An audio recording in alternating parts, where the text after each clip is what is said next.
Suasana pagi hari pas ngendong di imah almarhum emak. Nah jadi ceritanya barudak ieu hudang hes ulah poho dak nya ngarengseken kasur ieu sok kasur ieu paranti almarhum emak kuari mah geus eueuh ngeun tah bae ieu imah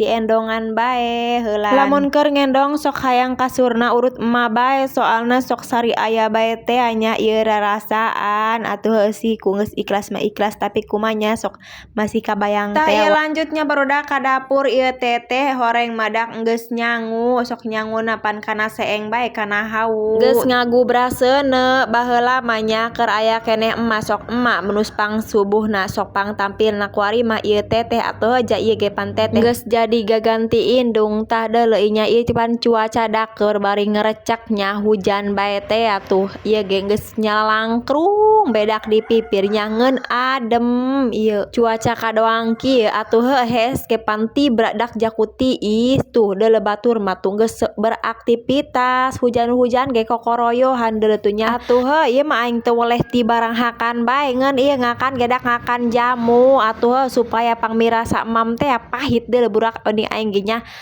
pahit letekna ge beuh pokona atuh heuh tadak daun naon boa nya ngeun ieu beunang kakak ngaleob atuh heuh main uyup bae kapan jalumayan teh dak papahitan.